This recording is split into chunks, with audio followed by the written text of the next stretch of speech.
हरिओम। क्या हाल चाल है? पेपर वेपर हो गए? अच्छे गए पेपर? पेपर अच्छे गए तो मिठाई खिलाओ। हैं? हरिओम हरिओम। मक्कई डोडा खाया, नींबू मिर्च लगाया, मजा आया? डोडा को मनुष्य बना दिया? बना दिया ना? बैठ जाओ फिर। मक्कई डोडा को मनुष्य बनाना जानते हैं हमारे बच्चे। मक्कई डोडा को मनुष्य बना दिया? नहीं बनाया? हरिओम हरिओम हरिओम।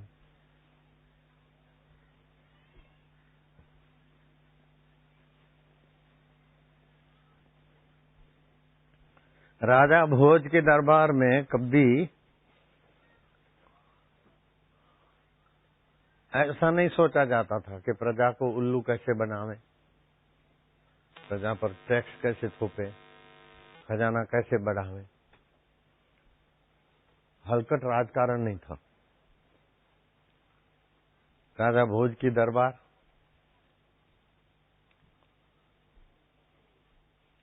प्रजा की सूझबूझ कैसे बढ़े।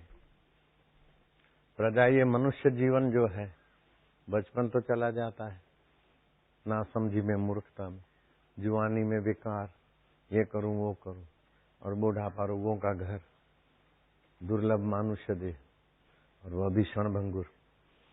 तो मनुष्य जीवन का फायदा प्रजा उठावे, इसलिए शास्त्रार्थ होता था, आध्यात्मिक प्रश्न होते थे, आदिदैविक प्रश्न होते थे। तो एक से एक प्रश्न होते थे और उन प्रश्न उत्तरों के द्वारा प्रजा की सूझबूझ खूब बढ़ती थी।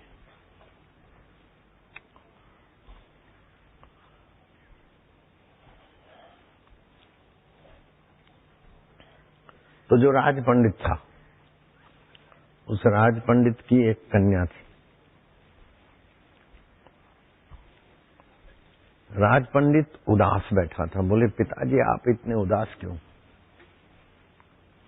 एक ऐसा सवाल आया है जिसका जवाब कोई नहीं दे सकता था, और मेरे पर राजा ने विश्वास रखा है कि जवाब तुमको देना पड़ेगा। सवाल ऐसा है कि उसका जवाब किसी किताबों में, शास्त्रों में, पुराणों में नहीं मिलता। ऐसा सवाल है।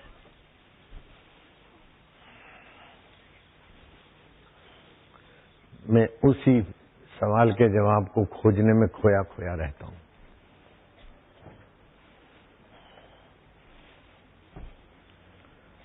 कन्या ने सारस्वती मंत्र लिया होगा शायद,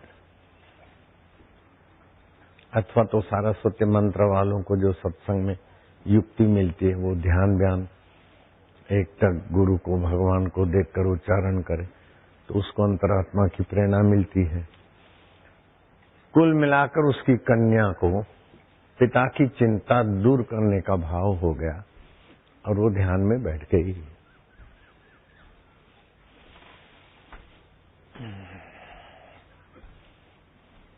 पिताजी के प्रश्न का उत्तर चाहिए, और किसी को भी कोई कैसा भी उत्तर हो तो ध्यान के द्वारा वो मिलता है। ध्यान में एक ऐसी शक्ति है कि आधा घंटा कोई ध्यान करे तो एक हफ्ता तक विघ्न बाधाओं और मुसीबतों से जूझने की शक्ति मिल जाती है। ध्यान ऐसी चीज है। भगवान शिव जी पार्वती को कहते हैं, नास्ति ध्यानम समम तीर्थम। ध्यान के समान कोई तीर्थ नहीं। नास्ति ध्यानम समम यज्ञम।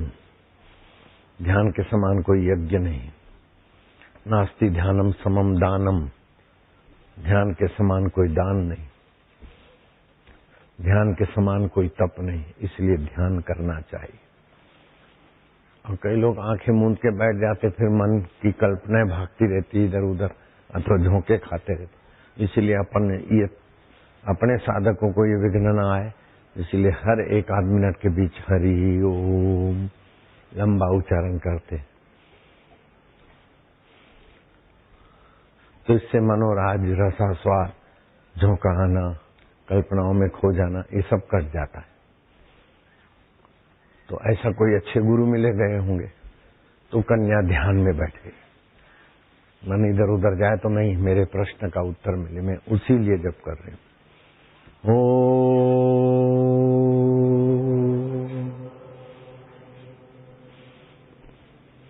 मेरे पिता की समस्या का समाधान हो जाए, वो मुझे प्रेरणा मिले। विल फाइंड ए वे, जहां चाह वहां राह। आपकी जैसी अंदर की चाह बनेगी, राह ऐसी बन जाएगी। जहां पर जाको सत्य स्नेह, सोता ही मिले नहीं कछु संदेह। जिसका जिस पर सत्य स्नेह होता है, वो वस्तु, वो व्यक्ति, वो परिस्थिति उसको मिलती मिलती मिलती। इसलिए कभी भी निराश नहीं होना चाहिए, हताश नहीं होना चाहिए कि भगवान मिलेंगे कि नहीं मिलेंगे। मेरे में बुद्धि नहीं है, मेरे में विद्या नहीं है, मेरे में ये नहीं है। लाटू में कुछ भी नहीं था। निराश होकर रामकृष्ण को पूछता कि मेरे पास तो कुछ भी नहीं। अरे बोले मैं हूं ना, तू मेरा ही स्मरण कर, मेरा ही ध्यान कर, मेरे को ही देखता रहता है, बस क्या हो गया। वो लाटू में से लाटू महाराज और अद्भुतानंद महाराज हो गए रामकृष्ण के शिष्य। बाहर के जगत के लिए तो तुम्हारे को योग्यताएं चाहिए, ईश्वर प्राप्ति के लिए तुम्हारी अपनी योग्यताओं की कोई जरूरत ही नहीं। केवल ईश्वर को पाने का भाव बन जाए बस। ईश्वर योग्यता के बल पर नहीं मिलता। अगर योग्यताओं के बल पर मिले तो बड़े लोगों के जेब में होता ईश्वर। बड़े योग्य लोग हैं, धन में, सत्ता में, सौंदर्य में, क्या क्या है। शबरी बिलन को कैसे मिल गया? घन्ना जाट, रहीदास चमार, और भी 3 पढ़े, 2 पढ़े, 0 पढ़े, उनको मिल गया। क्या योग्यता है? बस ईश्वर को पाने की इच्छा ही सर्वोपरि योग्यता है। और दुनिया की सारी योग्यताएं हैं और ईश्वर को पाने की इच्छा नहीं है तो खाक पड़ी उसकी योग्यताओं पर। वो कन्या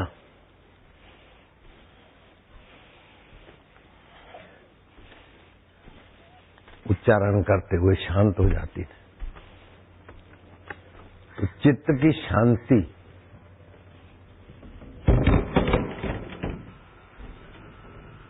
निसंकल्प अवस्था, जिसे कहते हैं विश्रांति योग।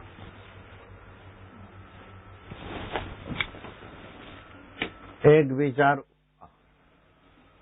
और दूसरा अभी उठेगा, उसकी जो संधि है, चाहे 10 सेकंड की हो, 2 सेकंड की हो, आधे सेकंड की हो, संधि जो है ना वो परमात्मा अवस्था है। इतना परमात्मा को हम नंगम नंगा कर रहे हैं, बेपर्दे कर रहे हैं। श्वास अंदर गया और बाहर आया, उसके बीच की जो आधा सेकंड, 1 सेकंड, वो परमात्मा सत्ता है। एक विचार उठा, दूसरा उठने वाला है, उसके बीच की अवस्था मूल परमात्मा सत्ता है। एक तरंग उठा, दूसरा उठने वाला है, बीच की अवस्था समुद्र की लेवल है, समुद्र जल की लेवल है। ऐसी कल्पना भी कर सकते।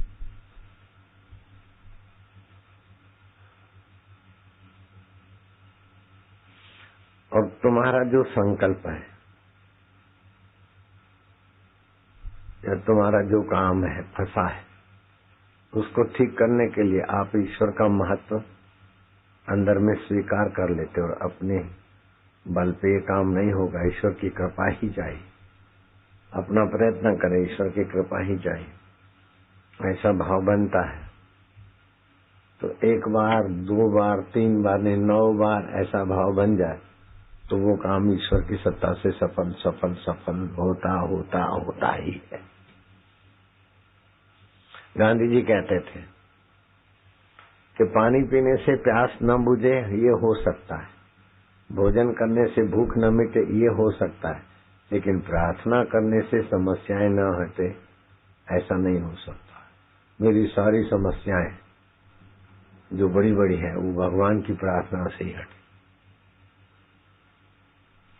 और कई ऐसी समस्याओं अपन सत्संग में उनके बारे में जिक्र भी किया है। तो कभी भी आप अपने को अकेला न माने, निराश न माने, अयोग्य न माने, क्योंकि सारी योग्यता और सारी आशाओं के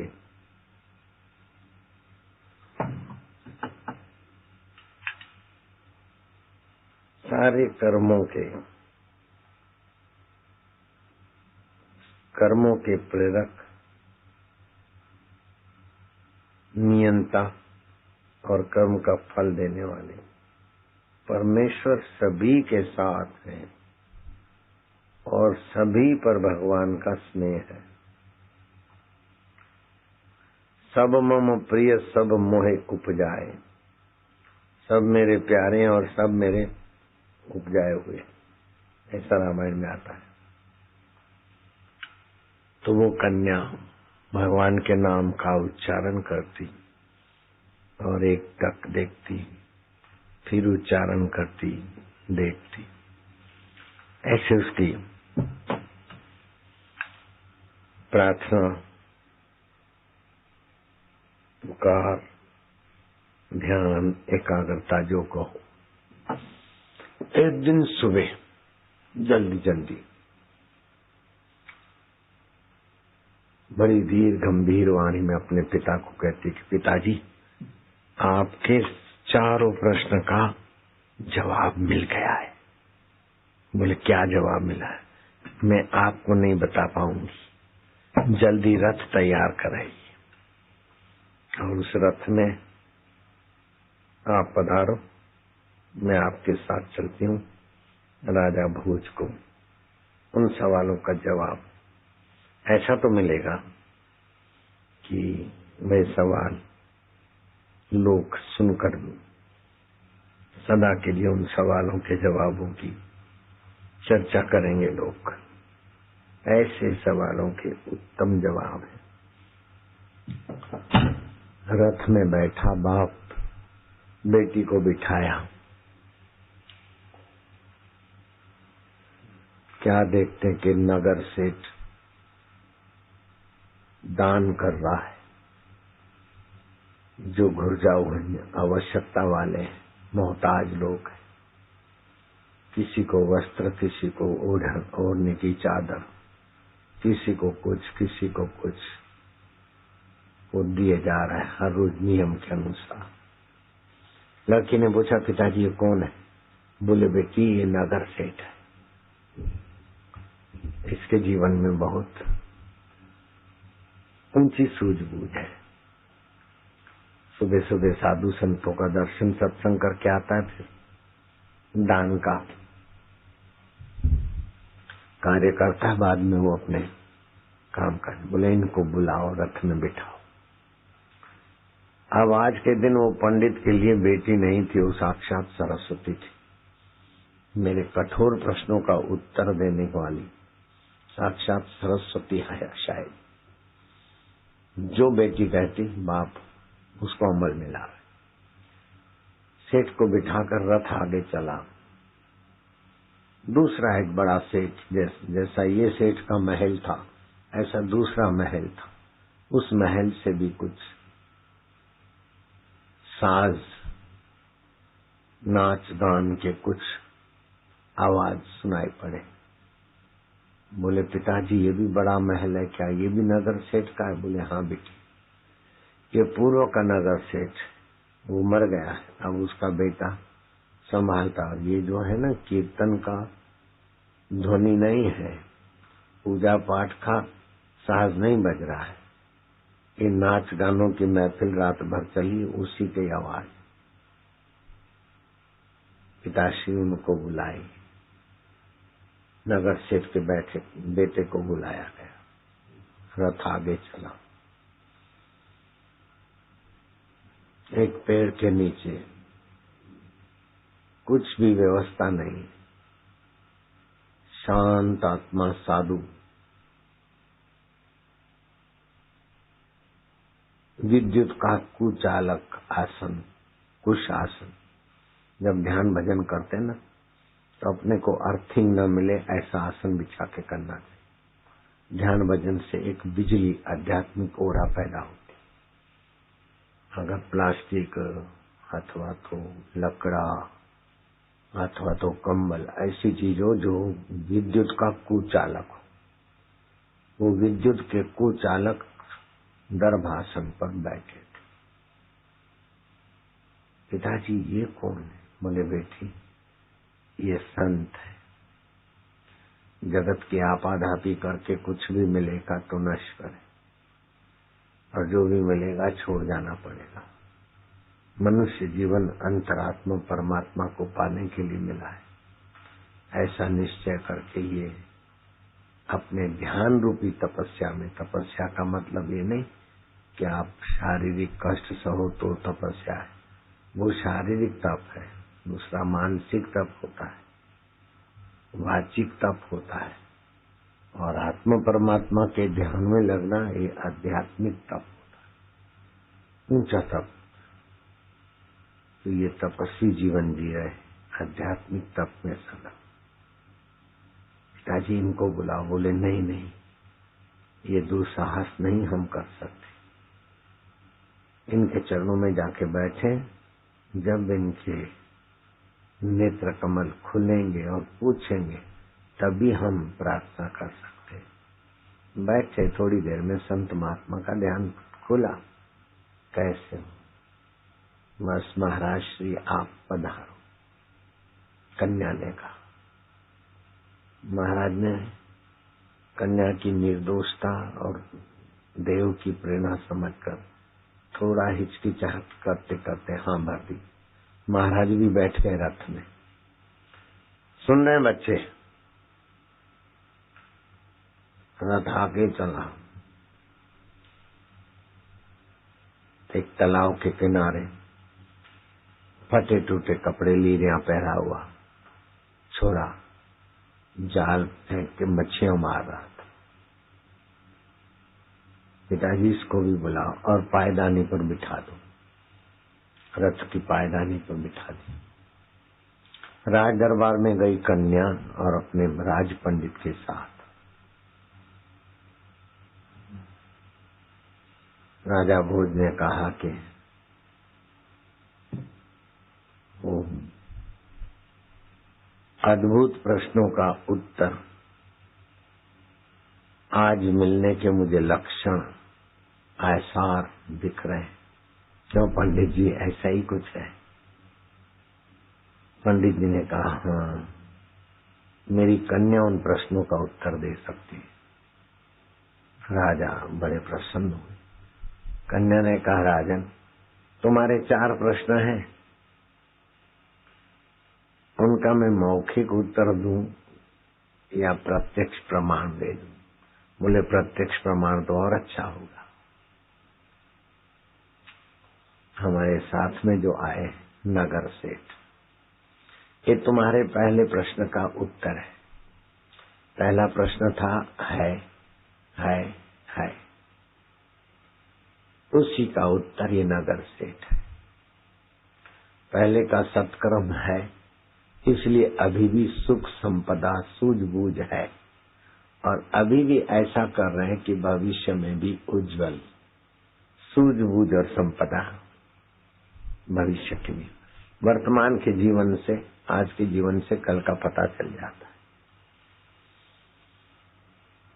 राजा और प्रजा बड़े खुश हुए, बड़ी गदगदता, साधो साधो साधो।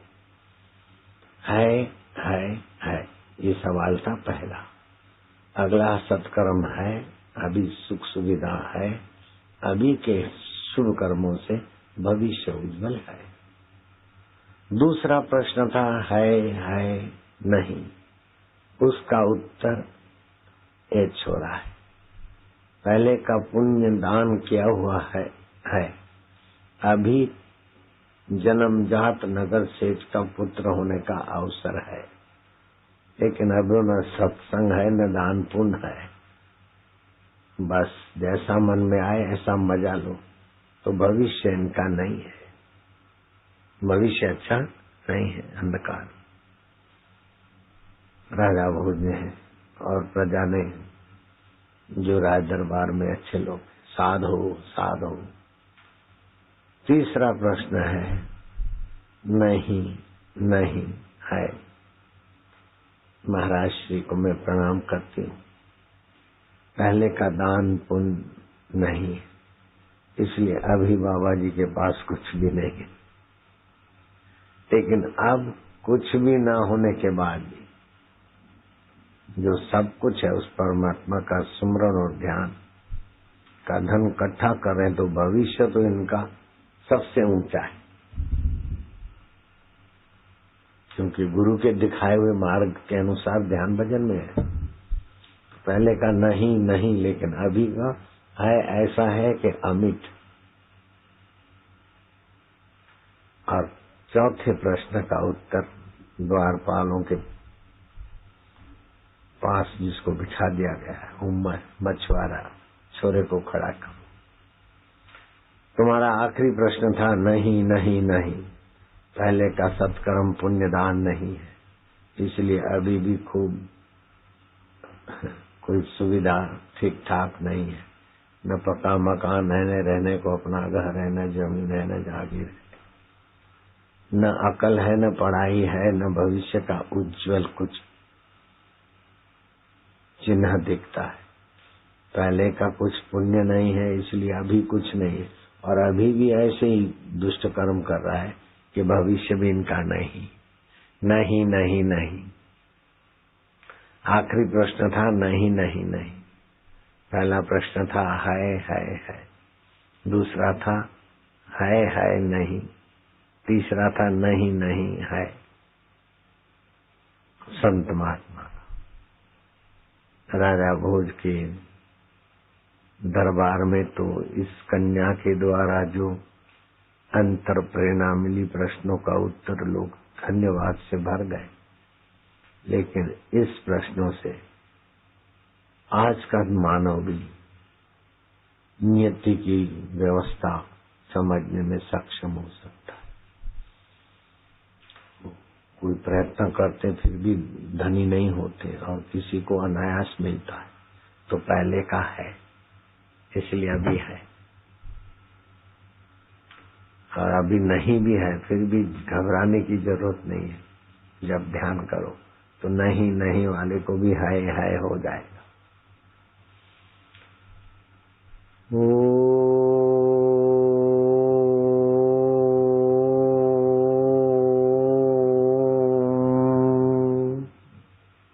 संध्या की वेला है। बाएं नाक से श्वास लो, उसमें ओम स्वरूप ईश्वर को भरो।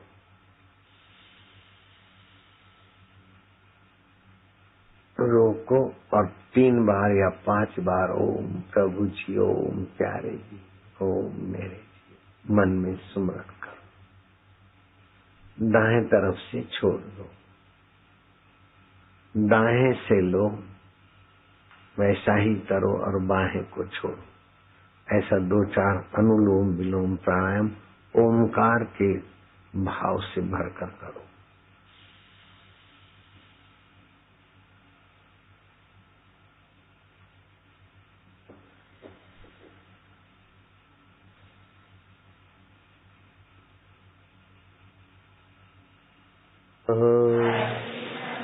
परमात्मा ऋषि अंतर्यामी देवता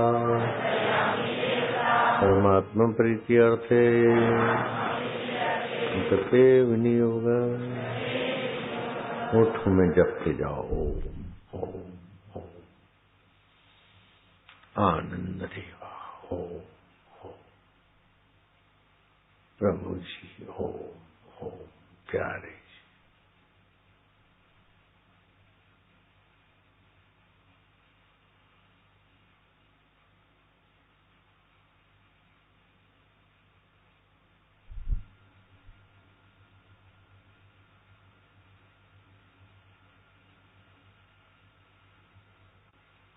मुझे अनुभव हुए ऐसा नहीं सोचना। मैं भगवान का, भगवान मेरे, मैं उनमें शांत हो रहा हूँ। वो सभी छोटे मोटे अनुभवों से ऊंचा फल देता है। भगवत विश्रांति योग।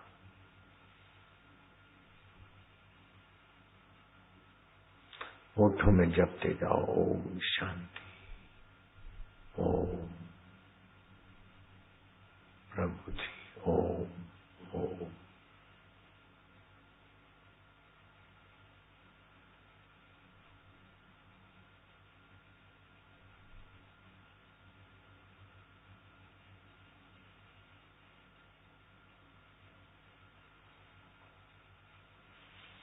ओमकार स्वरूप को भ्रू मध्य में देखो।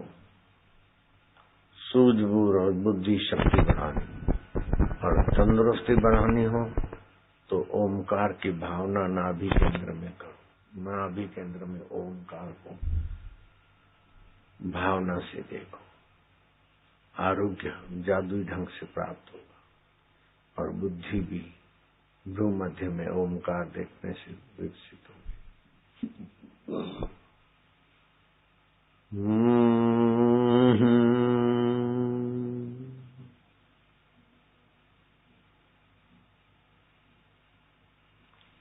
हृदय को प्यार से भर दो। ओम स्वरूप परमात्मा का हम चिंतन कर रहे हैं। परमात्मा आनंद रूप है, चेतन रूप है।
होठों में प्रीतिपूर्वक ओम ओम आनंद, ओम शांति, ओम वासुदेवा, ओम गुरुदेवा, ओम ओम ओम।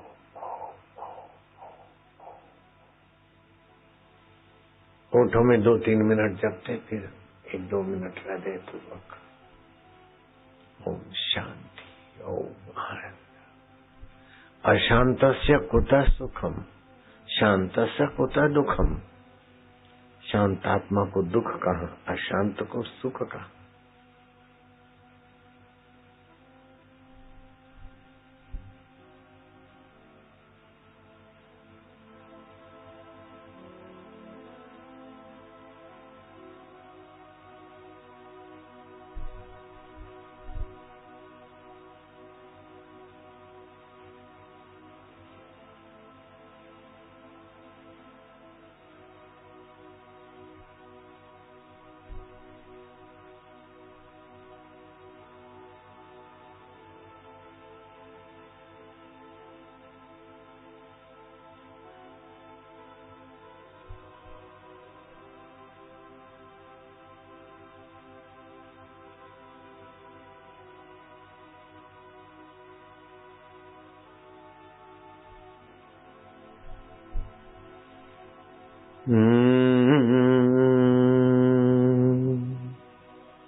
अब भगवान से थोड़ी मस्ती करो।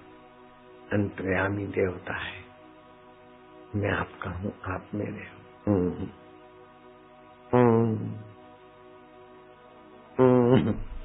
आनंद आएगा जैसे बच्चा माँ के साथ, माँ बच्चे के साथ, ऐसे जीवात्मा परमात्मा के साथ कंठ में करना है, याद शक्ति भी बढ़ेगी, भगवान की प्रीति भी बढ़ेगी और ओमकार जप का पुण्य भी होगा।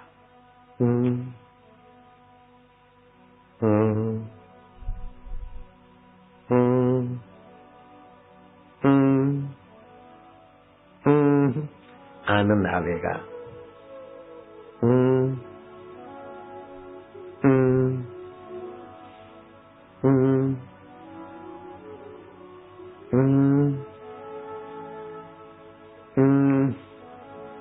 हृदय खिल रहा है, अंतरात्मा प्रसन्न हो रहे, हंसी आ रही,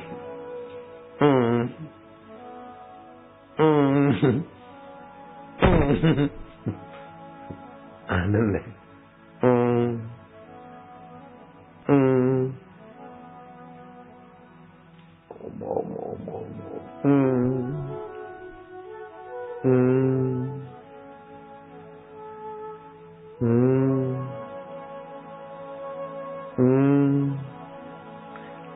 आपका रक्त का कण कण पावन हो रहा है, बुद्धि शुद्ध हो रही है, मन पवित्र हो रहा है, अंतर्यामी परमात्मा स्वयं प्रसन्न हो रहे।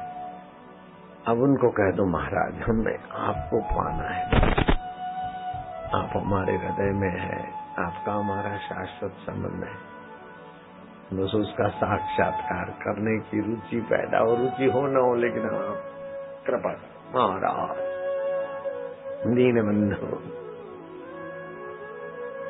अर्थ न धर्म न काम कर रुचि, गति न चाहूं निर्वाण, धन नहीं चाहिए, ये नहीं चाहिए, लेकिन आप चाहिए।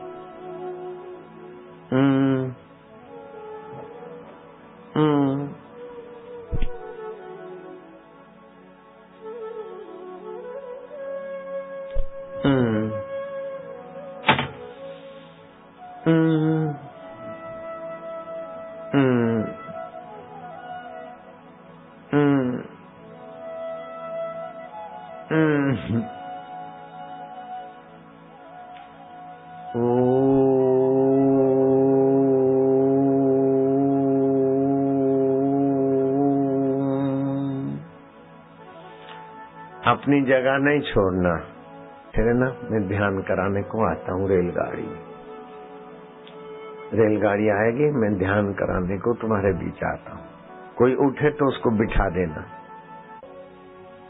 जो कल नहीं आए थे वे हाथ ऊपर करो, कल पर से बच्चों को सिखाओ, गरम आसन बिछाकर कंबल बिछाकर, बेटे बैठो बेटियां बैठो, इससे आध्यात्मिक शक्ति का विकास होता है, याद शक्ति का विकास होगा, पेट की खराबियां गायब हो जाएगी, बुद्धि की कमजोरी दूर हो जाएगी, लीवर की तकलीफ होगी तो दूर हो जाएगी, और भी कितने अनगिने फायदे होते हैं। क्या करना है, खाली दोनों कानों में उंगली डाल दो और लंबा श्वास खींचो, श्वास में ओमकार भरो, मैं भगवान का हूँ, भगवान मेरे हैं,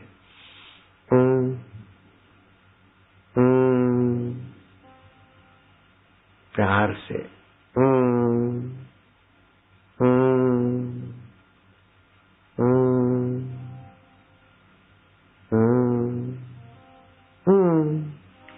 दूसरी बार कर लोगे ना शाबाश से बेटे, बहुत फायदा होता है, रक्त के कण भी पवित्र होते हैं। ये ओमकार मंत्र है, सभी मंत्रों का सिरताज, अंतरात्मा प्रभु का मंत्र है।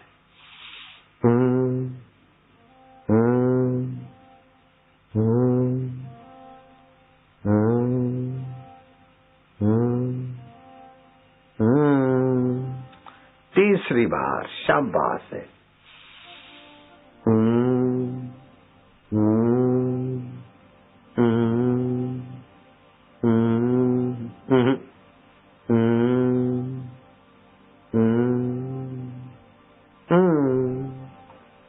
चौथी बार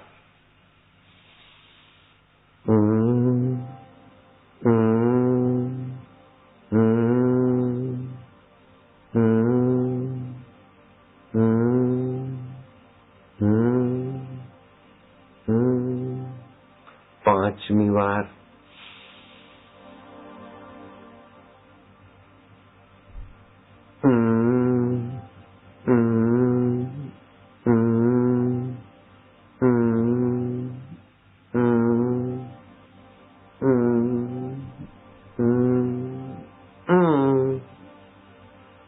थके तो नहीं हो? नहीं, काय को थकना, ये तो सारी थकान मिटाने वाली उत्तम साधना है, रोज करना चाहिए सभी को। 6ठी बार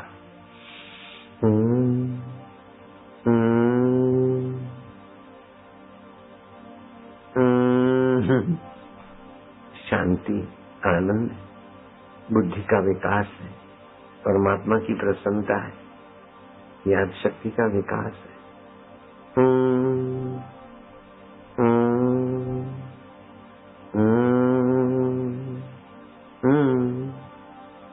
7वीं बार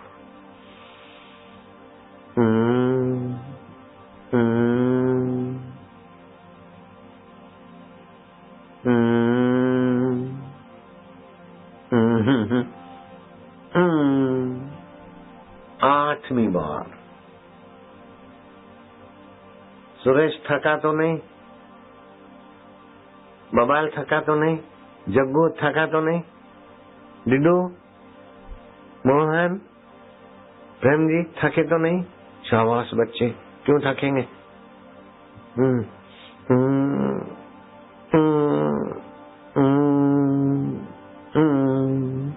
9वीं बार गहरा श्वास।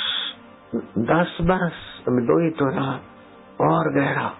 जितना गहरा श्वास लोगे फेफड़ों के बंद छिद्र खुलते हैं, फिर क्षमा शक्ति, रोग प्रतिकारक शक्ति, अनुमान शक्ति, शौर्य शक्ति, निर्णय शक्ति सब बढ़ेंगे। गहरा श्वास, और गहरा, और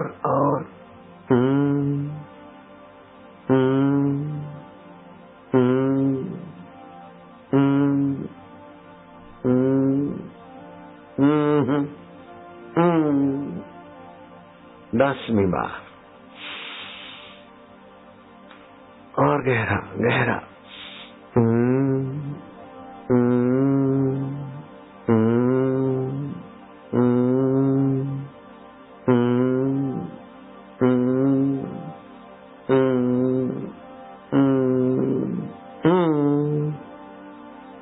ओम आनंद, ओम शांति। अब सुख को भी स्वप्न मानेंगे, दुख को भी स्वप्न, उसको जानने वाला आत्मा चैतन्य अपना। बस ऐसा चिंतन करने वाले को तो सदा सतबुद्धि और सतमार्ग मिलता है। कम से कम 10 माला रोज जपेंगे, आधा घंटा रोज ध्यान करेंगे। वैसे तो 2 घंटे ध्यान करना चाहिए ईश्वर प्राप्ति के लिए। जो समर्पित है उनको भी 4 घंटे ध्यान कर सकते हैं, सन्यासी साधु। अभी तो आधा पौना घंटा आज हो गया है। हफ्ते भर के विघ्न बाधाओं से जूझने का सामर्थ्य आ जाता है। जो रोज आधा घंटा, 1 घंटा, 2 घंटा ध्यान करते हैं उनको तो अश्वमेघ यज्ञ के फल की प्राप्ति होती है। शिव जी कहते हैं वशिष्ठ जी को, जो तेरा निमेष भी परमात्मा में शांत होता है उसको जगत दान करने का फल होता है। जगत दान करने का। इस अंतर्यामी परमात्मा में जो शांत होता है, एक मुहूर्त 22:30 100 निमेष भी जो शांत होता है, 100 सेकंड अश्वमेघ यज्ञ का फल होता है। आधी घड़ी, एक घड़ी में 22.5 मिनट होते हैं, आधी घड़ी 11:15 मिनट, 11:30 मिनट, 1000 अश्वमेघ यज्ञ का फल होता है। ये दान ध्यान ऐसा महान पुण्यदायक है, जो एक घड़ी इस परमात्मा उसको राजसू यज्ञ का फल मिलता है। भगवान शिव जी राम जी के गुरु वशिष्ठ जी को बता रहे।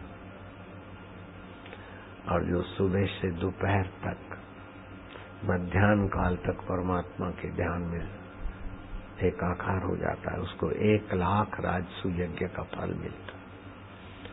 इसी कारण इतना आशीर्वाद देते, इतने लुटाते, फिर भी उनका खूटता नहीं, रोज करते ध्यान।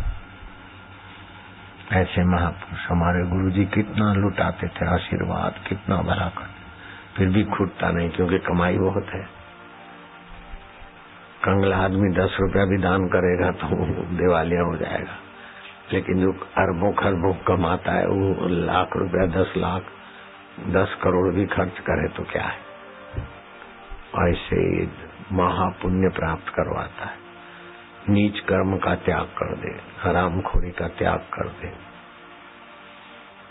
बस ईमानदारी से ध्यान कर। जो मध्याह्न काल तक का ध्यान करता है 1,00,000 राजसू यज्ञ का फल पाता है। जो दिन भर उस परमात्मा पद में वास करता है, उसके तो दर्शन से दूसरे लोग भी पावन हो जाते हैं। योग वशिष्ठ महारामायण निर्वाण प्रकरण सर्ग 38वां श्लोक 31 से 35 तक का अर्थ है। सारे अनर्थों को मिटाने की ताकत है भगवान के नाम और ध्यान में।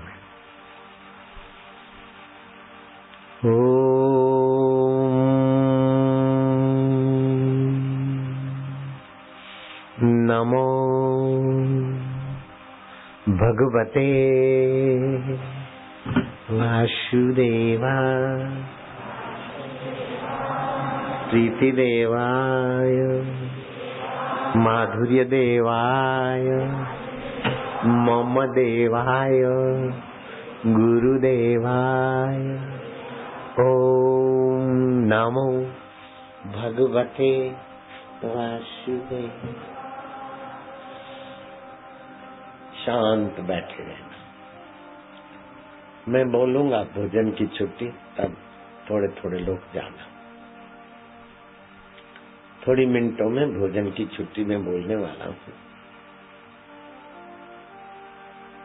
अभी तो असली भोजन का, नकली शरीर के लिए नकली भोजन और असली जीवात्मा के लिए असली परमात्मा के ध्यान का महाप्रसाद पाओ। शरीर नकली है लेकिन तुम असली। जो मरता है वो नकली, जो बदलता है वो नकली है, उसको जो जानता है वो असली। बचपन मर गया उसको मैं जानता हूँ, मैं आत्मा असली।